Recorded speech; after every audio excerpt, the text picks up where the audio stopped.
अस्सलाम वालेकुम जी। स्टूडेंट्स क्या हाल हैं आपके? आपको पता है कि जैसे जैसे अभी फाइनल एग्ज़ाम की डेट करीब आती जा रही है और वैसे वैसे स्टूडेंट्स पे एक प्रेशर भी बिल्ट होता जा रहा है, लेकिन उसके साथ साथ एक चीज़ जिसका बहुत ज़्यादा अशद एहसास होता है टीचर्स के अंदर भी, वो है आपकी मॉक असेसमेंट या जिसको हम एवेल्यूएशन बोलते हैं। जितने भी सीनियर मेंटोर्स हैं, जितने भी सीनियर ब्यूरोक्रेट्स हैं या जो स्टूडेंट्स जिन्होंने अच्छी पोजीशंस ली हैं, वो तमाम इस चीज़ की अहमियत को जानते हैं। हमारे साथ आज मौजूद हैं हमारे हर दिल अजीज़ मेंटोर सर नदीम शराजी साहब। Thank you sir. मैं जिस तरह सर गुलाम साहब को कहता हूँ ना, वो हमारे एचआर गुरु हैं, तो मैं अगर अपने एवेल्यूएशन गुरु अगर किसी को कहना चाहूँ तो वो हमारे नदीम शराजी साहब हैं। स्टूडेंट जो हैं वो तो अल्लाह की पनाह मांगते हैं और उसके बाद कहते हैं शराजी साहब से पनाह मिल जाए, क्योंकि पेपर्स की जितनी सख्ती से कहना चाहूँगा या डिटेल से असेसमेंट शराजी साहब करते हैं और जितना स्ट्रक्चर्ड वे के अंदर उस पर फीडबैक देते हैं, बहुत कम टीचर्स इस तरह से फीडबैक देते हैं।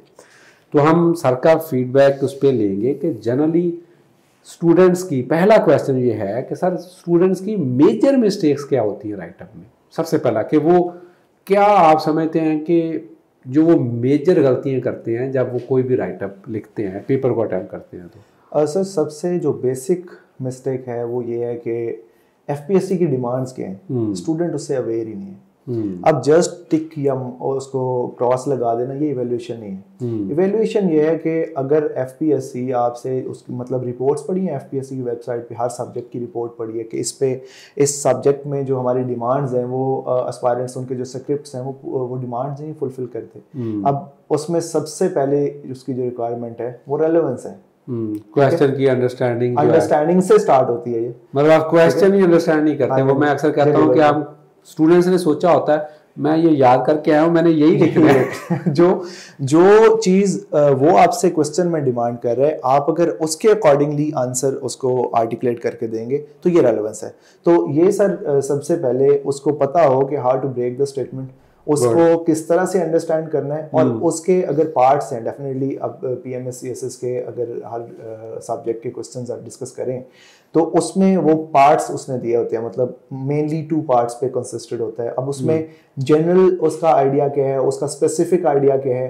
अब जनरल आइडिया आपको दे के कंफ्यूज कर रहे हैं ताकि आप स्पेसिफिक आइडिया जो आपका जो फोकस पॉइंट है उससे आप हट जाए। तो उससे स्टूडेंट्स को जिन्होंने एवेल्यूएशन नहीं करवाई होती उन्हें नहीं पता होता कि आप उसको किस तरह से टैकल करना है, उस पर किस तरह से पूरा वो जो आंसर है वो आर्टिकुलेट करना है। तो पहला तो सर रेलेवेंस हो गया और फोकस आपका और देन सर काफ़ी ज़्यादा इसमें इश्यूज हैं, मीन्स के क्लैरिटी नहीं होती है उसमें। स्टूडेंट्स की जो उनके स्क्रिप्ट्स होते हैं, उनके राइटअप्स होते हैं, उसकी जो मतलब ओवरऑल उन्होंने लिखा होता है, अब जो बात वो उनके माइंड में क्या है वो बात वो अपनी राइटिंग से वो कन्वे नहीं कर पाते, क्लियर नहीं होती है उसमें। सर मैं कुछ इस तरह से भी कहूँगा कि फर्स्ट के जब मैं भी राइटअप चेक कर रहा होता हूँ कि वो बहुत जर्नलिस्टिक सी चीज़ों को लिखने की कोशिश करते हैं। बस कि मैंने एक बच्चे को कहा कि फैट सॉल्युबल विटामिन्स पे नोट लिखें, तो उसने कहा there are various fat soluble vitamins, हालांकि वो 4 हैं। तो you have to be specific. अब असल में क्योंकि उसको एग्जैक्ट शायद पता नहीं था कि ये 4 ही होते हैं, तो उसने ऐसे घुमा फिरा के खुली बातें करना शुरू कर दी। Sir please continue. तो सर क्लैरिटी से हट के अब उसमें जो मेन चीज़ें हैं, अब सबसे पहले तो करेक्ट लिखा होना चाहिए। वो करेक्ट आप तब भी लिखेंगे जब आप मतलब एक एस्पायरेंट के वो उसके ग्रामेटिक मिस्टेक नहीं होगी, उसकी ग्रामर जो है वो उसको पता होगा कि इसमें सेंटेंस स्ट्रक्चर जो वो यूज़ कर रहे हैं उसकी टाइप्स क्या हैं, उसमें डिफरेंट जो वैरायटीज़ वो आपसे मतलब एक एस्पायरेंट से डिमांड कर रहा होता है कि उसमें डिफरेंट जो सेंटेंस स्ट्रक्चर्स हैं वो ऐड करके, इसी को एक्सप्रेशन कहते हैं ना। तो एक्सप्रेशन की इंप्रूवमेंट ग्रामर के बेसिक रूल से है। अब जिसको अच्छे से पता है कि कंडीशनल सेंटेंसेस क्या है, डिपेंडेंट क्लॉज क्या है, इंडिपेंडेंट क्लॉज क्या है, क्लॉज और फ्रेज क्या होती है, फ्रेगमेंट्स क्या होते हैं, अब ये सारी चीज़ें उसको अगर पंक्चुएशन का यूसेज सही से पता है, अब ये एक्सप्रेशन इंप्रूव करता है, इससे क्लैरिटी आती है। अब वो क्लैरिटी जो आपसे मतलब उस एस्पायरेंट से पूछा जा रहा है, अब उसके अकॉर्डिंगली अगर वो लिख रहा है, रेलेवेंस है, और देन वो कन्वे हो रहा है, वो बात जो कर रहा है वो टू द पॉइंट, वो पढ़ने वाले को अच्छे से समझ आ रही, इट्स क्लैरिटी। अब देन करेक्ट लिखना ये बता चुका हूँ, मतलब इस पर बात हम कर चुके हैं। अब देन ऑर्गेनाइज्ड होना चाहिए आपका जो लिखा हुआ है, मतलब उसमें क्या ऑर्गेनाइज्ड किस सेंस में या किस कॉन्टेक्स्ट में कि जो आंसर आपने आर्टिकुलेट करना है वो आंसर जो क्वेश्चन स्टेटमेंट है उसमें जो पॉइंट्स वो रेज कर रहा है, उन पॉइंट्स को लेके आप उसको जो भी उसके आंसर में जो आइडियाज आपने टेक डाउन करने हैं, वो आइडियाज क्रोनोलॉजिकल ऑर्डर में इंट्रो से लेके कंक्लूजन तक ऑर्गेनाइजेशन होनी चाहिए, वो ऑर्गेनाइज्ड, वो कनेक्टेड होने चाहिए। आप दो उसको कनेक्टर्स लगा के कनेक्ट करो, या फिर उसमें सर वो एस्पायरेंट जो है वो कुछ ट्रांजिशंस यूज करे, या फिर सेंटेंस स्ट्रक्चर इस तरह का यूज करे कि पिछला आइडिया अगले आइडिया से वो कनेक्ट कोहेरेंट भी हो। और दूसरा ये है कि वो स्ट्रक्चर से ये भी सारे कहा जाता है कि जब आप क्वेश्चन स्टेटमेंट होती है, जब उसको आप अच्छी तरह से अंडरस्टैंड करते हैं तो उसी को आप डिफरेंट पार्ट्स के अंदर ब्रेक कर लेते हैं कि जी इस सवाल में क्या चीजें पूछी हुई हैं। अच्छा सर, आपके पहले क्वेश्चन से मेरे दिल में एक दो साथ में अलाइड क्वेश्चंस आ गए। आपने एक बात की जी कंडीशन सेंटेंस क्या है और ये वो, तो बच्चे थोड़े से परेशान हो जाएंगे। परेशान हम नहीं करना चाहते उनको, दो के परेशान तो वो होंगे। ठीक है, इंग्लिश जो है बच्चे कुछ पूछते हैं, सर क्या आप साइंस के अंदर भी वो स्पेलिंग चेक करेगा हमारे, ठीक है, या ग्रामर और पंक्चुएशन चेक करेगा? तो क्या आप पोलिटिकल साइंस में ग्रामर, स्पेलिंग्स और पंक्चुएशन चेक करते हैं? सर आप माशाल्लाह राइटर हैं, आपने बुक लिखी है, ठीक है। जो भी राइटर होता है, अब वो दो किसी भी डिसिप्लिन से हो, वो पॉलिटिक्स से हो, वो इकोनॉमिक डिसिप्लिन से हो, वो सोशल साइंस से हो, सोसाइटी अपना कोई सोशियोलॉजी की मतलब अगर डोमेन से देखा जाए, तो उसमें क्या वो जो बात आप करना चाहेंगे, अगर उसमें वो स्पेलिंग करेक्ट नहीं होंगे, सेंटेंस स्ट्रक्चर करेक्ट नहीं होगा, तो क्या कन्वे होगी? नहीं होगी। क्या वो बुक समझी जाएगी? नहीं समझी जाएगी। Simple is that. वंडरफुल। मैं बच्चों को समझा रहा हूँ जी, डेफिनेटली, ठीक है जी सर। अच्छा, तो द थिंग इज कि भैया स्पेलिंग की मिस्टेक, चाहे वो पोलिटिकल साइंस का पेपर है या पाकवेयर क्या है, ऐसा नहीं है कि आपने सिर्फ स्पेलिंग और ग्रामर, स्ट्रक्चर और पंक्चुएशन का ख्याल सिर्फ इंग्लिश के पेपर में रखना है। आपको हर सब्जेक्ट के अंदर इन मिस्टेक्स को अवॉइड करना है। अगर आप साइंस के पेपर में भी स्पेलिंग की मिस्टेक करेंगे तो आपके नंबर एग्जामिनर काट लेगा। अच्छा सर, अब आपका आ जाता है बच्चे, कुछ बड़े होनहार बच्चे सर, बड़े ज़हीन बच्चे जो बड़ी अच्छी पोजीशन ले सकते हैं, वो समझते हैं हैंड राइटिंग क्या भाई, अब ये CSS का पेपर है, हैंड राइटिंग तो वो मैट्रिक इंटर में मैटर करती थी, यहाँ पे तो पैरों से भी पेपर लिख दें तो चल जाएगा। सर चल जाएगा पैरों वाला पेपर? अच्छा सर, इससे पहले ना एक बात मैं और गोशगुजार करना चाहता हूँ। ये इस पे बात करते हैं, स्टूडेंट्स क्या करते हैं, मतलब एस्पायरेंट्स क्या करते हैं, प्रिपरेशन में आते हैं। मतलब जो मेरा एक्सपीरियंस है, जो चीज़ें मैंने मतलब बहुत धक्के खाए, बहुत ठोकरें खाई दर दर पे, कि मतलब डिफरेंट चीज़ें लर्न करने के लिए, तो स्टूडेंट्स, एस्पायरेंट्स कॉन्सेप्ट के पीछे भागते हैं, मेंटोर्स के पीछे, कि यहाँ से नोट्स अच्छे मिल जाएंगे, यहाँ से वो मतलब वो बुक्स भी इवन शेयर करेंगे, वो लेक्चर अच्छा मिल जाएगा, ठीक है। तो वो सारी चीज़ें जस्ट कॉन्सेप्ट को क्लियर करती हैं, ठीक है, उसका रिटन के साथ कोई ताल्लुक नहीं है। रिप्रोड्यूस कैसे करना है, किस तरह से उस कॉन्सेप्ट वो जितना भी एनरिच्ड होगा माइंड में, उसको टेक डाउन किस तरह से करना है, राइट डाउन कैसे करना है, आपने पेपर पे कैसे लेके आना है। अच्छा सर, गुजारिश ये कि ये 50% ऑफ द प्रिपरेशन है। अब 50% तो एस्पायरेंट वो जितना भी ब्रिलियंट होगा वो इग्नोर कर रहा है, ठीक है। बैलेंस्ड अप्रोच ये है कि वो जैसे कॉन्सेप्ट पे काम करे कंटेम्परेरीली, वो उस मेंटोर के साथ या फिर सेपरेट इवैल्यूएशन जब किसी से करवाए, तो वो अपने रिटन पे भी काम करे, क्योंकि ये जो एग्जामिनेशन है, ये रिटन एग्जामिनेशन है, वो पर्सनालिटी टेस्ट ही है ना बेसिकली। अगर देखा जाए तो वो रिटन के जरिए से उसको जांच रहा होता है कि ये कितने पानी में, इसकी फैकल्टीज क्या है। अब सर कुछ टीचर जो है वो रिटन असेसमेंट करते ही नहीं है, फिर बच्चा क्या करे फिर?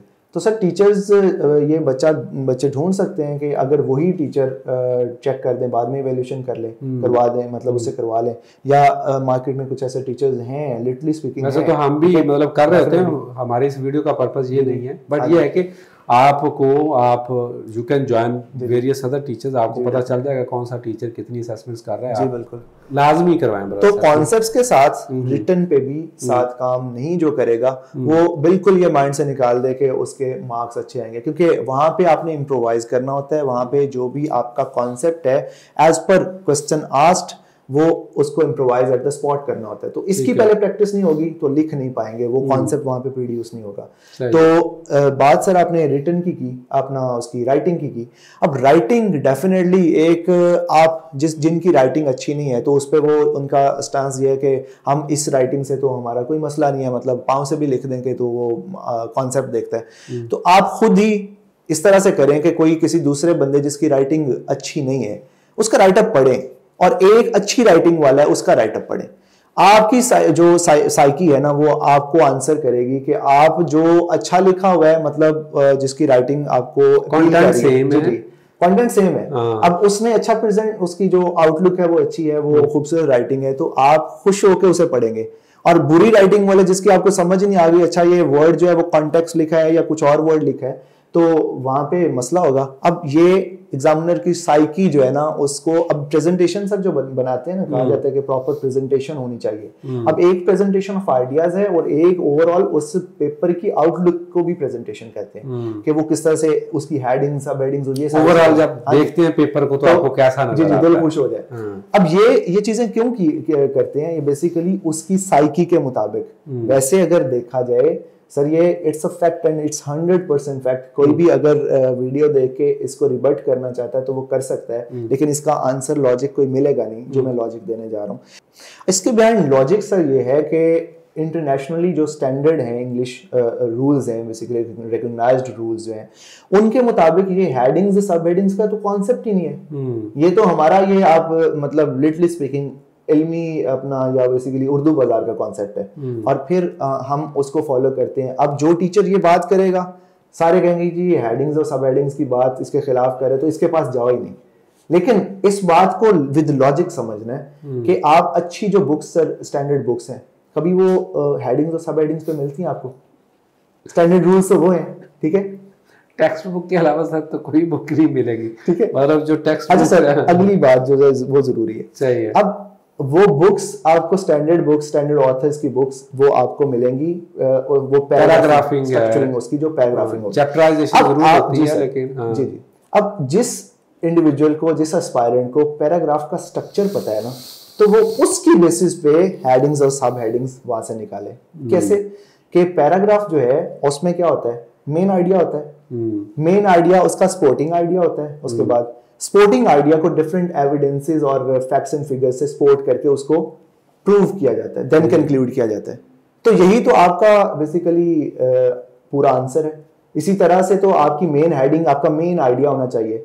एक एस्पायरेंट जो उसमें सब हेडिंग्स दे रहा है, वो सब हेडिंग उसकी स्पोर्टिंग डिटेल्स होनी चाहिए, ठीक है। तो अगर वो मेन हेडिंग आप देखें कि उससे वो कॉम्प्रिहेंसिव है, वो कन्वे हो रहा है कि बात क्या अंदर की हुई है उसमें जो लिखा हुआ है, तो सिंपल ये एक तरीका है, मतलब हेडिंग्स और सब हेडिंग्स, ठीक है, आप बनाएं, ठीक है। उससे सर ये होता है कि आपके सामने भी कोई पेपर आएगा ना, वो अगर वो पैराग्राफ्स लिखे होंगे तो आप इरिटेट होंगे थोड़ा, क्योंकि हमारी साइकी का पार्ट है वो, हमारे कॉमन सेंस का पार्ट बन चुका है कि जी हमने हेडिंग्स और सब हेडिंग्स के बगैर नहीं लिखना, तो इसलिए जरूरी है। लेकिन उसको पैटर्न्ड लिखें एज पर इंटरनेशनल स्टैंडर्ड्स, आप अपनी हेडिंग्स और सब हेडिंग्स को लिखें तो आपकी वो जबरदस्त प्रेजेंटेशन होगी। अच्छा, अब इसमें सर बड़ी छोटी छोटी बच्चेगाना सी चीज़ें हैं, हालांकि बट बच्चों के सवाल होते हैं, हाशिया लगाना है कि नहीं लगाना, ठीक है जी सर, और उसके बाद मार्कर का इस्तेमाल। अच्छा, कलर का मैं थोड़ा सा खुद ही बताता हूँ, क्योंकि लिखा होता है पेपर के अंदर के ब्लैक एंड ब्लू कलर ही इस्तेमाल करना है, और लेड पेंसिल, कच्ची पेंसिल जिसको बोलते हैं, वो इस्तेमाल नहीं करनी है।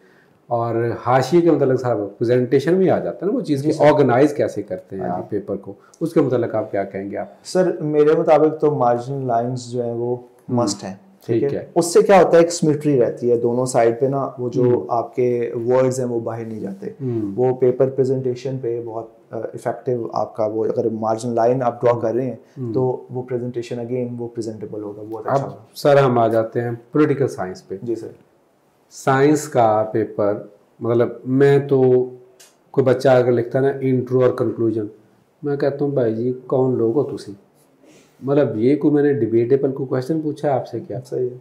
मैंने पूछा है कि जी काइनेटिक एनर्जी और पोटेंशियल एनर्जी में फ़र्क बताएं, आप कहते हैं जी इंट्रोडक्शन, सही है। फिर आप नीचे लिखते हैं कंक्लूजन, ठीक है, ठीक है।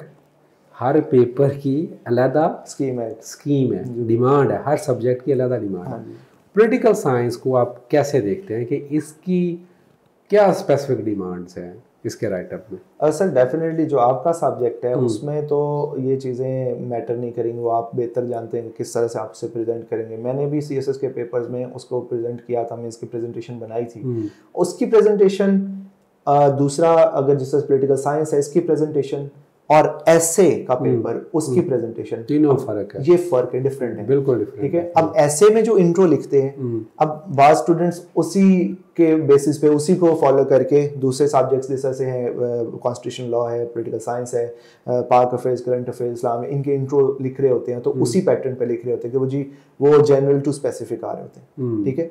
तो इंट्रो वो उसकी लेंथ और है, उसकी स्कीम और है, ऐसे के इंट्रो की, इसकी स्कीम और है। अब जो स्कीम सर जो स्टार्ट में जहाँ से आपने स्टार्ट किया, तो इंट्रो और कंक्लूजन इज मस्ट, इसकी स्कीम जो है उसमें, क्योंकि जो क्वेश्चन स्टेटमेंट पॉलिटिकल साइंस जो क्वेश्चन स्टेटमेंट पूछी जा रही होती है, उस क्वेश्चन स्टेटमेंट पे जो एक उस एस्पायरेंट का अपना एक आप कह लें कि ओपिनियनेटेड क्वेश्चन होते हैं सारे, ठीक है, उसका थीम, उसका जो आप कह लें कि थीसिस स्टेटमेंट जो है वो इंट्रो होता है। अब वो जो पॉइंट्स रेज करता है क्वेश्चन स्टेटमेंट में, वो सारे, वो पार्ट 1 है क्वेश्चन स्टेटमेंट का, पार्ट 2 है, वो कॉम्प्रिहेंसिव वे में वो सारे वहां पे होने चाहिए, ठीक है। उसमें एक भी मिसिंग है तो इंट्रो इज इनकम्प्लीट। बिल्कुल सही। और ये स्कीम सर जनरल एबिलिटी से हटके, उससे क्या नाम है, पंजाबी से हटके कुछ सब्जेक्ट्स और हैं उनको निकाल के बाकी सब पे अप्लाई होता है, ठीक है। पाक अफेयर्स, करंट अफेयर्स, इन सब पे ये स्कीम अप्लाई होती है। सही है। तो इंट्रो आप मतलब एक एस्पायरेंट लिख रहा है तो अच्छे से, अब इंट्रो में जो पॉइंट्स रेज किए जा रहे हैं आंसर के तौर पे, वही आप उस एस्पायरेंट की मेन हेडिंग, सब हेडिंग्स बनेंगी टिल कंक्लूजन। इंट्रो में जस्ट ये है कि इंट्रो में जस्ट इल्यूड करना होता है, मींस के उनको मेंशन करना होता है, उसको एक्सप्लेन नहीं करना होता, उसको एग्जांपल्स के साथ प्रूफ नहीं करना होता, वो क्योंकि एक थीम है उस क्वेश्चन स्टेटमेंट के आंसर में, ठीक है, कॉम्प्रिहेंसिव वे में। देन प्रॉपर उसके ऊपर बात की जाती है, उसकी बॉडी जो है, मतलब सारी इंट्रो के बाद जो बॉडी आती है, मींस के उसकी main heading, sub headings as per that question statement, then उसे कंक्लूड कर दिया जाता है। गुड हो गया। अच्छा, ये तो स्ट्रक्चर हो गया आपका। अदर देन दैट कोई अगर आप समझते हैं कि इसमें पॉलिटिकल साइंस में बहुत अच्छा अगर आप स्कोर करना चाहते हैं, तो पेपर अटेम्प्टिंग टेक्निक में या आप क्या बच्चों को रिकमेंड करेंगे? क्योंकि वैल्यूएशन पे हम बात करें कि बच्चों को वैल्यूएशंस लाजमी करवानी चाहिए, अभी मॉक असेसमेंट्स लाजमी करवाने चाहिए। कोई final word from your side? Sir final word again यही है कि कॉन्सेप्ट्स पे जस्ट रिलाई नहीं करना, और कॉन्सेप्ट भी आपका वो नहीं होना चाहिए कि जो हर कोई, जिस तरह से कहीं नोट्स मिल गए हैं तो नोट्स पढ़ के आप कॉन्सेप्ट क्लियर कर रहे हैं, कुछ प्लेटो के बारे में कुछ चीज़ें आपको पता चल गई हैं, तो वो इनफ नहीं है सर। कॉम्प्रिहेंसिव वे में अब प्लेटो का होलिस्टिक जितना भी उसकी फिलॉसफी है, उसके जितने भी थ्योरीज कॉन्सेप्ट हैं, उनकी एप्लीकेशन तक, आज के एरा में उसकी एप्लीकेशन तक उसका होलिस्टिक वे में पता होना चाहिए, ठीक है। और उसी को पता होगा जिसने थॉरली उसको पढ़ा हुआ है। तो पहले तो आपका वो जो कॉन्सेप्ट है वो एनरिच्ड होना चाहिए, कॉन्सेप्चुअल क्लैरिटी 110% होनी चाहिए, सही है। तब जाके दूसरी चीज जो आती है वो रिटर्न आता है, मींस के स्ट्रक्चर, ओवरऑल उस स्ट्रक्चर पे आप लिखें, वो जो डिमांड्स एफपीएससी की हैं उसके मुताबिक लिखें, और देन वो आप तभी कर पाएंगे जब कहीं से इवैल्यूएशन करवाएंगे। वो इवैल्यूएशन आपके सामने, मतलब आप खुद देखें, आंखें खुली रखें, आपको पता चल जाएगा कि जो टिक और एक क्रॉस लगा रहा है ना जस्ट, ठीक है, वो आपकी इवैल्यूएशन नहीं है। इवैल्यूएशन वो है कि जो क्रॉस कर रहा है वो बताए कि यहाँ पे करेक्ट या वो चीज एक्चुअल क्या होनी चाहिए थी, ठीक है। तो इवैल्यूएशन आपको आप डिस्टिंक्शन देगी दूसरों से, और इवैल्यूएशन से ही आप अच्छा स्कोर कर सकते हैं। वंडरफुल जी। स्टूडेंट्स, आपके अगर कोई भी क्वेश्चंस हैं जो कि एवेल्यूएशन के रिलेटेड या स्पेशली पॉलिटिकल साइंस का रिलेटेड, तो आप कमेंट्स में लिख सकते हैं। आई वुड रिक्वेस्ट शिराज साहब के वो कमेंट्स में इसका इंशाल्लाह आंसर दे देंगे। अल्लाह आपका हामी नासर हो। Sir, thanks for your time. Thank you students, Allah हाफिज़।